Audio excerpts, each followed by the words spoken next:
Veseli me, da smo vam danes uspešno predstavili novo pridobitev zmogljivosti Slovenske vojske, brezpilotne letalnike.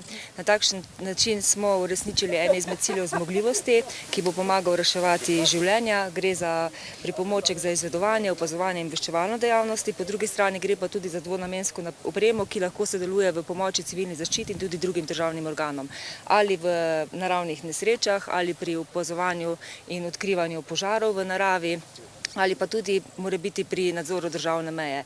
Tako da smo veseli za to pridobitev in verjamemo, da bo uspešno tudi izrabljena v Slovenski vojski. Veseli nas pa tudi to, da je to izdelek slovenskega podjetja, ki je nastalo tekom razpisa Ministrstva za obrambo pri skupnem nastajanju novih projektov in da je to podjetje sedaj uspešno podjetje, ki lahko trži tudi v tujini. Tudi italijanska vojska ima podobne letalnike tega istega proizvajalca, tako da na takšen način tudi Ministrstvo za obrambo dokazuje, da nekako pripomore tudi k rasti domačega gospodarstva. Tako da smo dvojno zadovoljni. Na eni strani zmogljivost, dvonamenska oprema in spodbujanje domačega gospodarstva.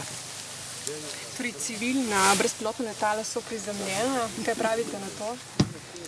Slovenska vojska kot posebna inštitucija ima posebna pravila. Mi lahko letala uporabljamo, zaenkrat so tako ali tako še v fazi uvajanja v operativne zmogljivosti, vendar pa verjamemo, da bomo tudi v Sloveniji v predvidoma drugi polovici leta imeli usklajeno uredbo, ki bo omogočala tudi uporabo brezpilotnih letalnikov. Slovenska vojska pa lahko to zmogljivost uporablja v okviru za to namenjenih površin. Eden takšnih primerov imajo v Ajdovščini, ker so kupili podobno letalo podjetja Astral za namene ugotavljanja varnosti pred požari, ki ga trenutno ne more uporabljati. Kaj pravite na to? Zagotovo bo Ministrstvo za obrambo še bolj stopilo v kontakt za to, da se omogoči sodelovanje z tem podjetjem, da tudi se jim omogoči sodelovanje in uporaba teh letalnikov v praksi.